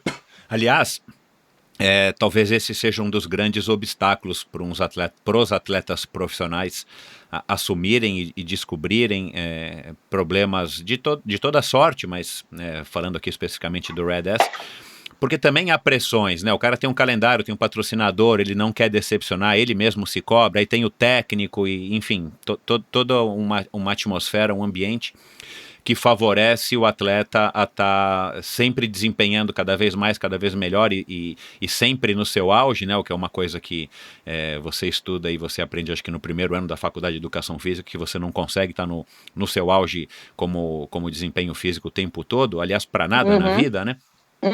E isso acho que é talvez o principal obstáculo, principalmente em atletas de alto desempenho que tenham pouca idade e talvez não saibam lidar muito bem com essas pressões, né? Exatamente. E também porque eles são treinados, né? Acho que a ignorar, passar por cima, né, das limitações que a prática esportiva intensa requer, né? Então eu me identifiquei um pouco, né, com o que a Raíza falou, claro que não no mesmo nível, mas de quantas coisas você treinando forte sente e resolve passar por cima para cumprir aquele objetivo que você se pôs com tanto afinco, e como é difícil porque esse é o principal pilar do atleta, né? Ele é resiliente, ele é determinado, ele é disciplinado, quer dizer, ele tem que, na cabeça dele, é como se ele passasse por cima de todas essas grandes qualidades que ele tem para admitir que o corpo dele não está rendendo e que ele precisa de ajuda, né? E a Raíza foi muito perspicaz, assim, acho que ela chegou no extremo, mas agora ela está sendo tão corajosa e está fazendo muito bem para o meio esportivo em expor esse problema, porque certamente outros atletas vão aprender com ela. Que bom, né? Que bom que tem gente, enfim, com a cabeça como a da Raíza, e você vê que ela é realmente uma atleta, uma pessoa com, enfim, diferente aí da grande maioria, não é à toa que ela é a campeã que é. Vamos lá. Como é que, do ponto de vista fisiológico, Hoje em dia, com tudo o que se sabe, é possível uma pessoa aí, depois dos 40 anos, vamos dizer aqui, para estabelecer um limite, mas à medida que a idade vai avançando, é possível se manter competitivo, claro que não profissionalmente, mas sem causar mais prejuízos ainda à saúde, né? Vamos supor que, né, e tem aí alguns atletas, tem alguns ciclistas que estão ainda competitivos e profissionais, beirando os 40 anos. Hoje em dia, com o que se sabe, é possível chegar nos 40, ultrapassar os 40, praticando esporte de maneira competitiva, sem estar danificando a saúde que vai eventualmente comprometer, vamos dizer assim, a terceira idade desse indivíduo? Vamos lá, Fernanda. Sem sombra de dúvida.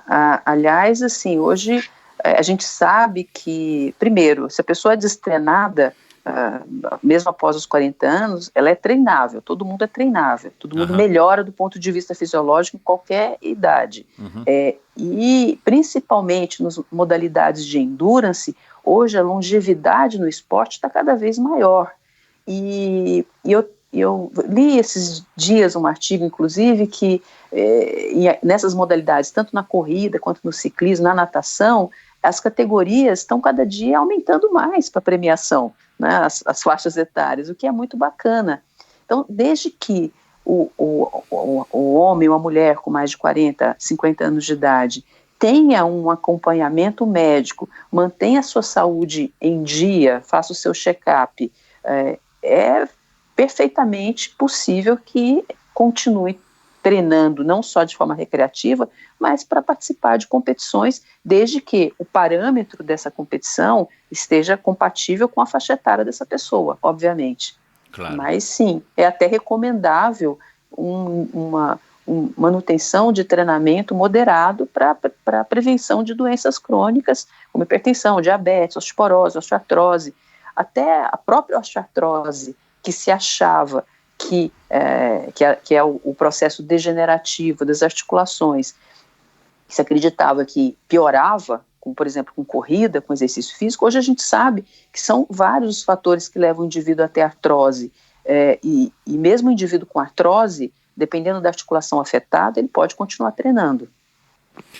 Patrícia, e do ponto de vista nutricional, depois, vamos dizer aí de novo, depois dos 40 anos, quais são as principais adaptações que um atleta, né, profissional ou recreativo, ele deve fazer, ou quais atenções especiais do ponto de vista da nutrição que ele deve ter para poder, sim, estar desempenhando o melhor potencial da sua performance física?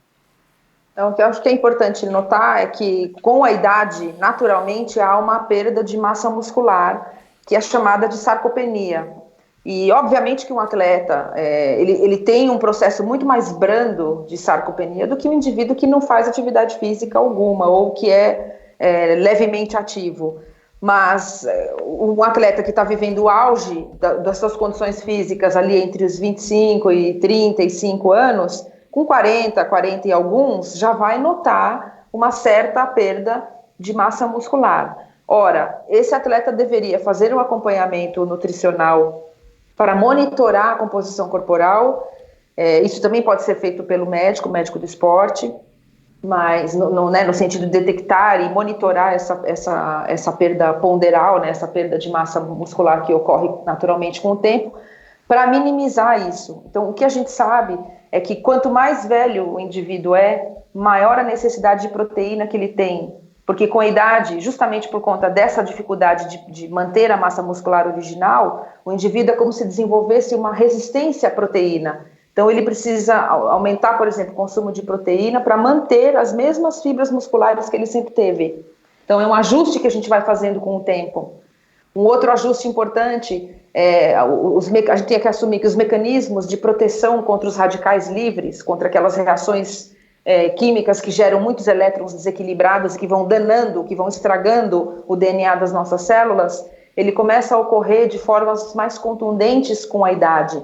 Então, há que se ter também um cuidado especial com o controle do nível de estresse oxidativo desse indivíduo e de correções em termos de suplementação nutricional que a gente pode fazer ao longo da idade, para manter o indivíduo nas melhores condições que ele pode com aquela idade, 40, 45, quer dizer, não vai competir talvez no nível principal, mas vai ser ainda muito forte, muito competitivo nas categorias e ser longevo no esporte, porque a gente vê, por exemplo, atletas que param, né, que terminam as suas carreiras e param de fazer exercício físico e começam a enfrentar os mesmos problemas e até em maior grau do que os indivíduos que nunca foram atletas, por exemplo, obesidade, em ex-atletas, a gente tem isso também, né? Então é importante que ele seja longevo no esporte. Pode até não ser na modalidade que ele escolheu, pode ser em outra modalidade, mas que ele continue praticando esporte por muitos e muitos anos. Então, há alguns pequenos ajustes a se fazer na parte da nutrição, sim. Exatamente, bem lembrar, como a Patrícia lembrou a questão da proteína, o atleta com mais de 40 anos, na parte de treinamento, ele tem que ter uma recuperação maior. Então, os momentos de recuperação devem ser um pouco mais, o nosso organismo fica mais lento para reparar inflamação induzida pelo exercício. Então, aquela inflamação necessária que faz a gente se condicionar, ela, no atleta com mais de 40, é necessário um pouco mais de recuperação. Então, não adianta ficar colocando o treino em cima de treino. Essa periodização tem que ser um pouco diferente. Ô Patrícia, quais são hoje os principais, ou quais são, na sua opinião, os principais mitos relacionados à nutrição que afetam o desempenho, a saúde do ser humano, do indivíduo? Olha, eu acho que assim, o mito principal é o mito do carboidrato, medo de comer carboidrato. Até a própria Raíza citou isso na entrevista dela. Carboidrato para atleta é vida. Quer dizer, mesmo um indivíduo que está fazendo um exercício moderado, 50% da energia que ele gasta para fazer um indivíduo um exercício moderado de carboidrato. Ao passo que durante o exercício intenso, principalmente o exercício de endurance, que eu acho que está mais correlacionado aqui com o quadro de RED-S, quanto maior a intensidade do exercício, maior a oxidação, maior a queima de carboidrato. Então, quando você faz o exercício máximo, você está queimando quase que 100% da sua energia na forma de carboidrato. Então, se o atleta não tiver um bom suprimento de carboidrato e não tiver uma boa relação com os alimentos que são fontes de carboidrato, ele vai ter problema. E um problema que vai reverter imediatamente no desempenho. Então, o atleta não pode ter medo um atleta de endurance, de alto nível, não pode ter medo de comer carboidrato, não pode se preocupar em não comer carboidrato à noite, por exemplo. Isso é um mito. Recentemente foi publicado um artigo aqui comparando várias ingestões calóricas, na verdade a mesma ingestão calórica com várias distribuições de macronutrientes ao longo do dia, durante um determinado tempo, para testar esse conceito de que comer mais carboidrato à noite engorda. E na verdade a resposta foi a mesma. O que importa para o organismo é o número de um organismo rígido, tá? De uma pessoa saudável. Mas o que importa é o número de calorias totais. Se você vai comer 60% de carboidrato à noite ou 60% de carboidrato na parte da manhã, não faz muita diferença para um indivíduo que é fisicamente ativo e é rígido, desde que as calorias totais que sejam controladas. Sim. E aí, por exemplo, as pessoas treinam no final da tarde, precisam comer carboidrato depois do treino para repor os seus estoques de glicogênio muscular. E isso pode ser à noite. Uhum. A pessoa treina às 5 horas da manhã no dia seguinte, ciclista, acorda 4 horas da manhã, 5:10 está na bicicleta. O carboidrato do café da manhã não é suficiente para aquele treino. O treino de 1 hora, 1 hora e meia vai se utilizar das reservas de carboidrato que o indivíduo fez na noite anterior. Então, se você começa com esse medo do carboidrato à noite, você começa a não repor o treino da tarde que foi feito e muito menos a ter energia para o treino da manhã que você vai fazer no dia seguinte. E agora imagina você fazendo isso ao longo dos meses, vai cair nesse problema que a gente está falando aqui, quer dizer, vai começar a ter uma deficiência energética que vai comprometer o funcionamento do seu organismo e o desempenho. É que o atleta só vai se importar na hora que isso realmente começar a prejudicar de forma contundente o desempenho dele. Mas eu diria que esses são os mitos principais, a questão do carboidrato à noite, comer o carboidrato em si, e usar estratégias, por exemplo, como low carb. Low carb é a melhor forma de perder gordura. Não é, depende. Depende do indivíduo. A gente Hoje não pode já... assumir tudo como uma coisa, né? Tá escrito na pedra, né? Depende do indivíduo, Exatamente. depende da prática esportiva, depende do metabolismo de cada um. Exatamente, depende de muitas coisas. Então não é one size fits all, né? Exato, não tem uma coisa só que funciona para todo mundo e é uma cláusula pétrea. Acho que a gente tem que ter a mente aberta com relação a isso. Né? Então, para emendar esse assunto, vamos falar agora um pouquinho aí das suas, enfim, de vocês duas. Essas experiências esportivas que vocês têm, né? Vocês duas pedalam, aliás, vocês treinam muitas vezes juntas, né? Pelo que vocês me contaram e tal, participam aí de Letap, Brasil e tudo mais. Vamos primeiro aí para Fernanda. A sua experiência esportiva ao longo aí da tua vida traz quais principais vantagens na sua profissão, na sua prática aí do dia a dia de consultório, por exemplo, de clínica? Eu acho que principal eu tenho a dimensão, quando o meu paciente, que é um atleta, está na minha frente, do quanto é importante o exercício físico, aquele esporte para aquela pessoa na vida dela, no equilíbrio físico e mental. Porque isso para mim é importante também. E convivendo por outro lado com os meus colegas médicos, às vezes eles não dão a mínima para isso. E quando eles tiram um paciente de um treino ou de um esporte por 60 dias, eles não têm noção como isso é enlouquecedor para uma pessoa que faz esporte.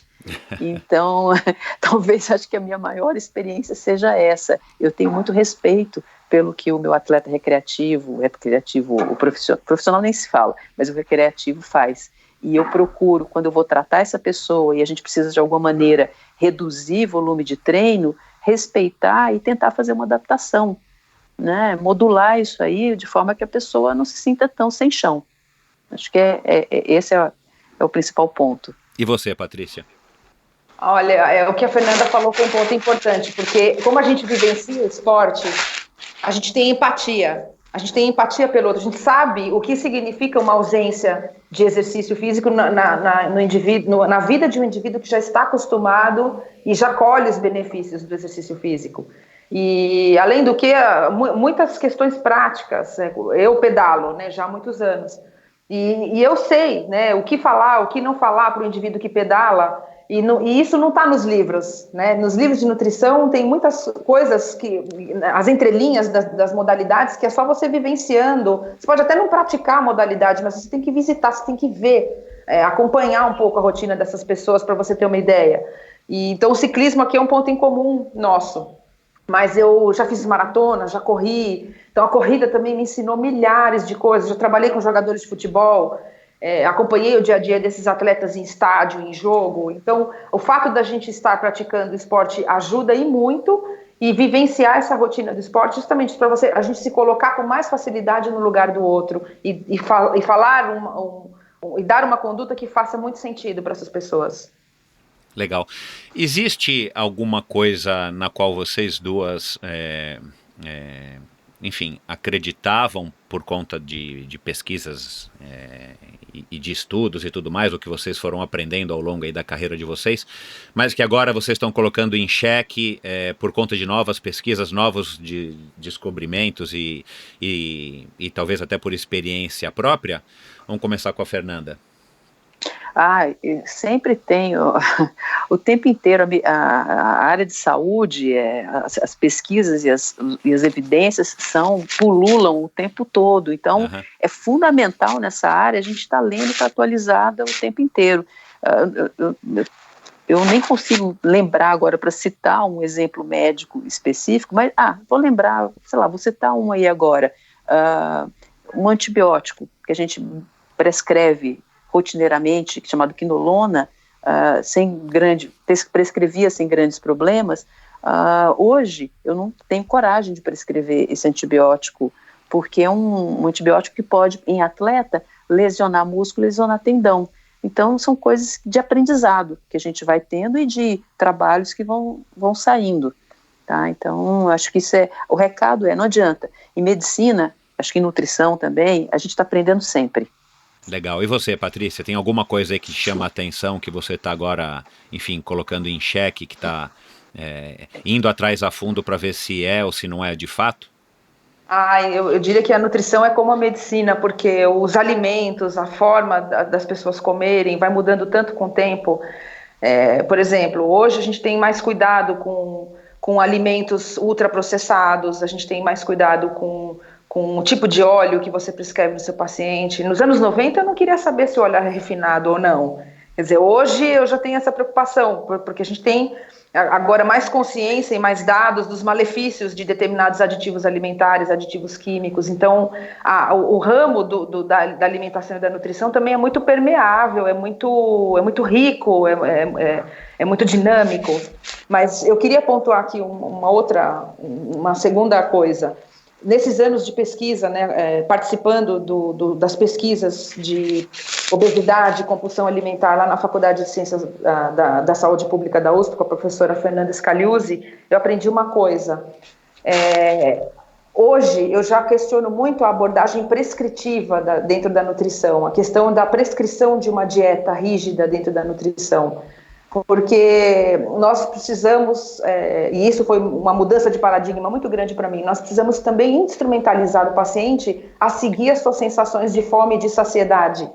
Então, muitas vezes a gente deve convidar o paciente a refletir com a gente a necessidade de uma dieta muito fechadinha, muito estrita, porque acho que no começo isso é importante, mas parte do tratamento é você deixar o paciente instrumentalizado para seguir também as suas intuições alimentares, a partir do momento que ele aprende os benefícios de comer bem e encaixar aquilo que ele gosta.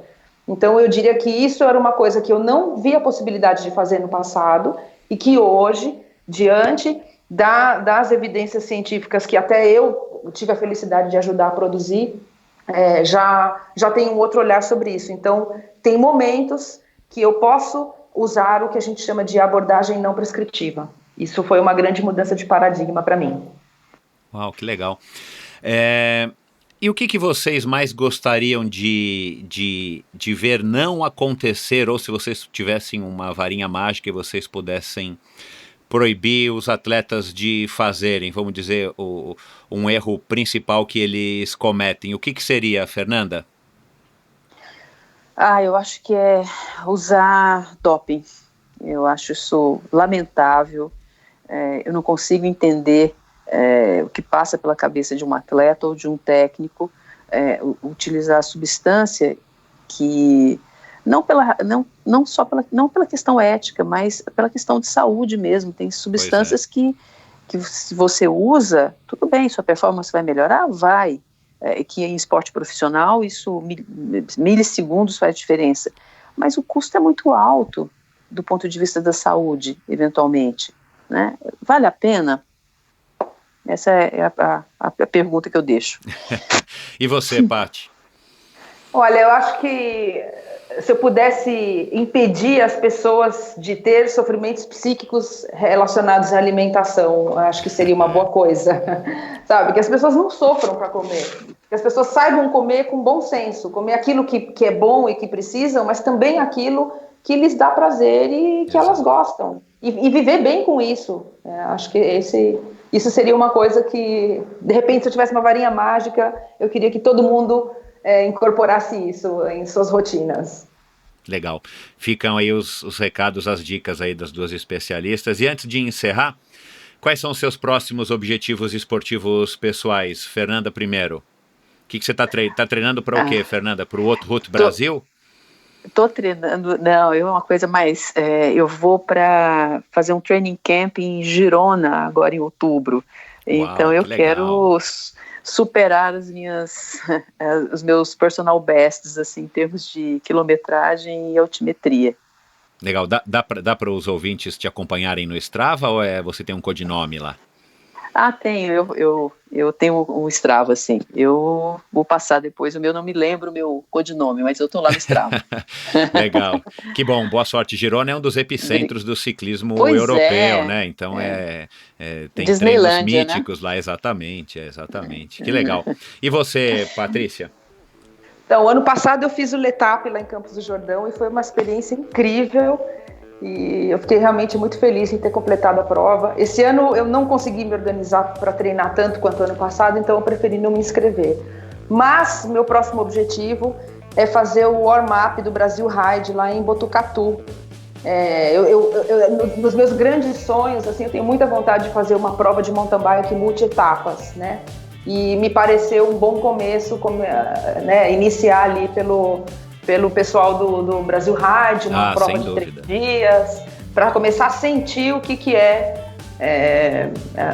essa prova de multi-etapa. Você sabe disso porque eu tô falando com você desde quando você foi fazer lá o Cape Epic com o Daniel Liperti, né? Exato. Mas eu aconselho, acho que esse é o caminho, uma prova de 3 dias e o Brasil Ride. Eu ainda não participei, já prometi pro Mário Roma, que passou por aqui também, que eu vou participar um dia, já chamei o meu irmão, eu só preciso agora me organizar também, dormir um pouco melhor, né, Fernanda? Para que eu possa voltar a treinar, melhor, mas o Brasil Ride com certeza é um desafio legal. E o warm-up, é fabuloso. Eu também vou começar pelo warm-up para poder, enfim, me adaptar de novo à minha mountain bike. Então, warm-up, né? Que bom, isso aí. Se precisar de dupla, você me avisa, Michel. Legal, uma dupla mista ia ser bacana. Aliás, uma das minhas memórias no mountain bike, né? Não são tantas, porque eu não tive tanta experiência assim no mountain bike, mas para voltar ao começo do episódio e encerrar ao mesmo tempo, uma das minhas memórias mais legais, assim, de admiração, foi ter acompanhado a Patrícia Bertolucci,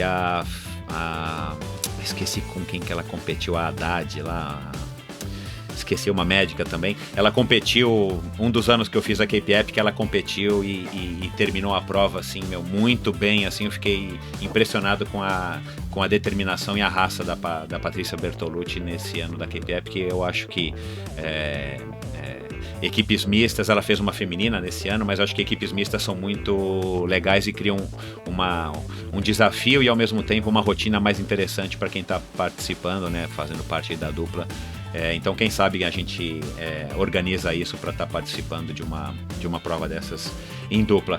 Mas é isso, pessoal, queria agradecer aí a vocês duas, foi uma conversa muito legal. É claro que falta assunto, dá pra gente conversar aqui por muitos e muitos podcasts, mas eu acho que já deu para ter uma noção legal para o nosso ouvinte, principalmente para alertar a existência desse Red S. Não é uma coisa nova, mas é uma coisa que está sendo mais falada cada vez mais, e aí a Raiz é um exemplo disso, e tomara que através não só dessa participaçãozinha rápida dela aqui no Endorfina, mas através das redes sociais dela e da voz que ela tem na comunidade esportiva, ela consiga, junto com vocês, estar trazendo à tona esse assunto para que a gente possa evitar, principalmente, mas também diagnosticar e corrigir a rota aí de muitas pessoas que eventualmente estão apresentando algum desses sintomas. Quero deixar aí para vocês um espaço para um último recado, para vocês darem os endereços, as redes sociais, quem quiser se consultar, se clinicar com vocês, quem quiser procurar, tirar dúvidas, pedalar ou treinar com vocês ou acompanhar no Strava. Vamos lá, primeiro a Patrícia. Então, primeiro, agradecendo de novo a oportunidade de estar aqui com vocês, né, com o Michel. Estou aqui na Clínica Move, junto com a doutora Fernanda e junto com outros excelentes profissionais aqui na Vila Nova Conceição. O telefone é 3884-4340, e para quem quiser me seguir no Instagram, juro que meu Instagram não é de blogueira, é o dra.patriciacampos-ferraz. Foi um prazer enorme estar aqui com vocês. Obrigada, Michel.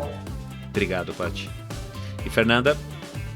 Bom, então nós trabalhamos na Clínica Move, eu e a Patrícia, uma clínica em que eu sou muito feliz de poder ter ajudado a criar. É uma clínica que fica na Vila Nova Conceição, ali perto do Parque do Ibirapuera, em que a gente foca justamente no trabalho multidisciplinar para o atleta e para aquela pessoa que quer começar a fazer exercício. O meu e-mail é fernanda@move.med.br, move de M-O-V-E, e meu Instagram é Fefar Lima, F-E-F-A-R Lima. Então é isso aí. Legal. Obrigado às duas, um bom dia para vocês e vamos lá, vamos seguir em frente trabalhando e tentando ajudar aí as pessoas a estar resolvendo seus problemas de saúde e nutricionais. Pessoal, um beijo para as duas, muito obrigado e até a próxima.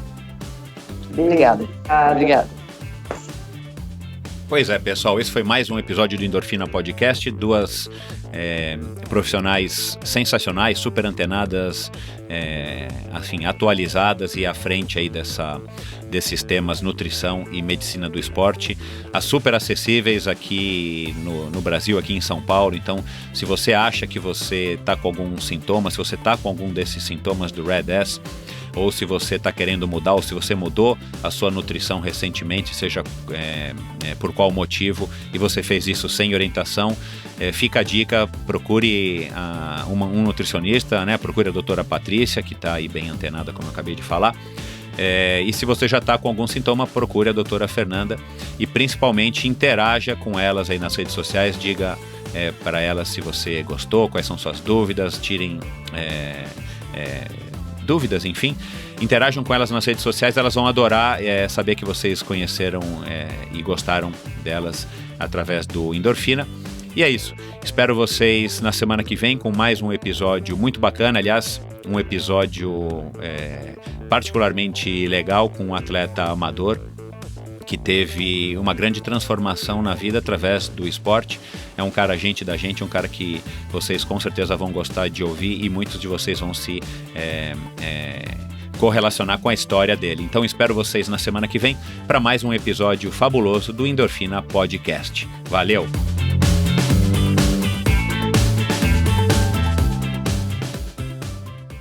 Este episódio foi um oferecimento da Probiótica. Por sinal, tenho certeza de que você já tem acompanhado o trabalho muito legal que a Probiótica vem fazendo, investindo não apenas na fabricação de produtos de primeira linha, é claro, mas também ao patrocinar provas e atletas. Aliás, parabéns à Probiótica pela iniciativa.